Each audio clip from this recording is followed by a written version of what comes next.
Gentlemen, if you're dealing with hard flaccid syndrome, a condition where your penis stays semi-rigid even when it should be soft, or if you have perineal pain, numbness, or erectile dysfunction, you are not alone. And more importantly, you could absolutely get better. I'm Junichi Swope, a men's pelvic floor physiotherapist, and today I'm breaking down a real case study published by the Journal of Sexual Medicine about a 16-year-old who had exactly these symptoms and became completely symptom-free after starting pelvic floor physiotherapy targeting his core and glutes. So in this video, we're going to explore this idea a little bit further and show you exactly how you can self-assess your own core strength, stability, and function, specifically through the lens of someone with hard flaccid syndrome, and ultimately provide a home routine that you can start today. Hard flaccid syndrome was first formally documented in the medical literature in about 2019, but men have been talking about this online in forums for over a decade. The leading hypothesis behind hard flaccid syndrome is that it's a problem involving neurovascular compression,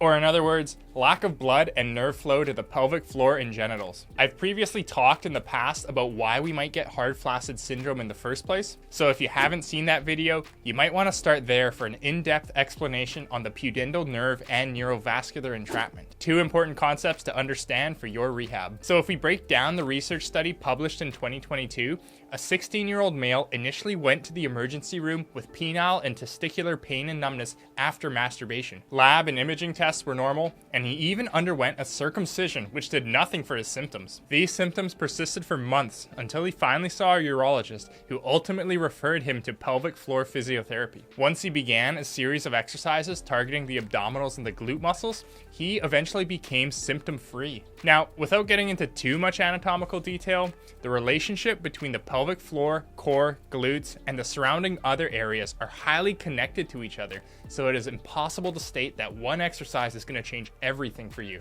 This is because everybody that I see in the clinic with hard flaccid syndrome has different postures, movement techniques, and load distribution throughout the body. However, through the lens of pelvic floor physiotherapy, let's go through the series of tests that you can do today on your own. We have to look at the rest of the body to assess if they are placing unnecessary stress on your pelvic floor.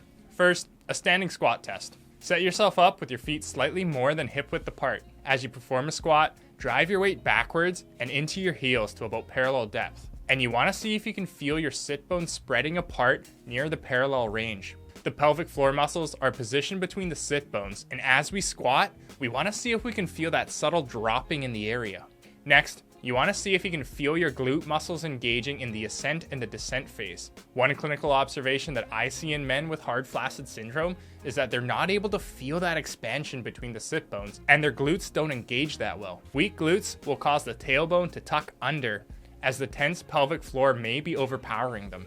Try to perform the squat task in front of a mirror and see if you can effectively sit your butt back into the squat, driving the heels and feeling the glutes. If this is working for you, practice this drill for about 12 reps, several times throughout the day. When it comes to pelvic rehab, there's a direct fascial link from the glute max as it connects to the areas down there, such as that external anal sphincter, obturator internus fascia, and the urogenital diaphragm. And if the glutes don't perform their role, the pelvic floor may pick up the slack. Second, we want to see if your low back favors a directional preference. Try bending forwards all the way to the ground, and then try bending backwards. See if there's more discomfort in one area over another. Here is where the posture of the lumbar spine can impact your hard flaccid symptoms. If our low back posture becomes a little flatter, or if we have lost a bit of the curve, it could be that flexion movements are uncomfortable. If the low back has become more extended, it could be extension that's more uncomfortable.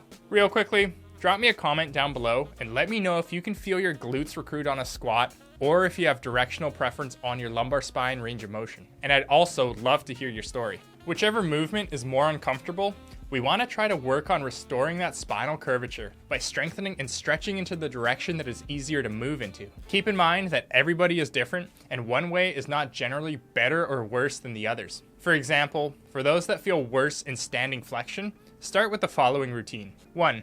Prone Superman spinal extensions. Lay on your stomach and gently lift the hip and the opposite arm off the floor and hold for 5 seconds. Perform 12 reps, a few sets, several times throughout the day. You want to feel gentle recruitment in your low back as your back extends, and if this causes pain, stop. Number 2, Deadbug exercises. Lie on your back with your back in extension. You want to gently pull in your abdominal muscles and move the opposite arm and leg away from the body. You want to feel some core recruitment in your stomach with your low back resting in extension. Perform 12 reps, a few sets, several times throughout the day. For those that feel worse in extension, start with this routine. Number 1, supine knee tucks. Lie on your back and tuck both knees towards your body, initiating the movement with your pelvis. You want to feel like your low back is flattening towards the table as you work your spine into flexion. You want it to feel like your lower core muscles are doing most of the work. And if you feel the top and front of your hips doing most of the work, don't worry, this is pretty common in a lot of men that I see. Instead, try to take a roll towel and place it right between your knees. Squeeze the towel in the back of the knees as you perform the task. This will effectively recruit the hamstrings as you perform the knee tuck, inhibiting the hip flexors that may be overactive. Perform 12 reps, a few sets, a few times throughout the day. Exercise 2, long lever leg extensions.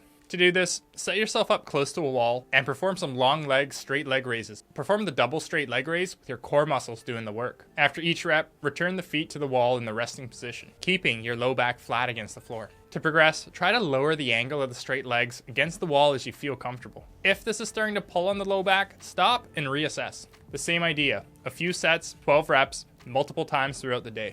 Once you're done either routine, then stand up and reassess if your movement into flexion or extension feels any easier. If it does, this is a really good sign, as we are rebalancing the posture and strength at the surrounding areas of the pelvis. Also, keep in mind that glute work for this is absolutely critical. To work your glutes, honestly, there are so many great options that we can choose to work from. You can do something like a weighted hip extension, or a side-lying leg lift, or hip rotational band drills. The key is to make sure this isn't making your low back pain any worse. Also, for the men that I see in the clinic, if the low back generally holds a lot of tension, try to use a lacrosse ball to see if you can free up the area. Spend a few minutes at a time doing this before you do your exercises. Again, keeping that low back relaxed is key, as the pudendal nerve exits out of the S2, 3, and 4 spinal nerve roots just below that lumbar spine. And constant compression and aching at this region can negatively impact your pelvic floor. And finally, seeing a men's pelvic floor physiotherapist in person is always going to be the best place to start. Not only can they tailor a movement plan specific to your body, but they can also perform things like soft tissue releases and dry needling to push you in the right direction for your exercises to be more effective. Remember, going back to that study, nothing seemed to work for the 16-year-old with the hard flaccid syndrome. Lab tests were normal, imaging turned out normal, and the only thing that helped was changing his strength, posture, and movement. Men with hard flaccid syndrome are treated largely unsuccessfully with analgesics for the pain and PDE5 inhibitors for erectile dysfunction. So if you're watching this right now and if you haven't tried a tailored exercise plan, it might just be the thing that improves your function. If you like my content, please hit that like and subscribe button so we can keep showing this to other men with hard flaccid syndrome. Thanks for watching.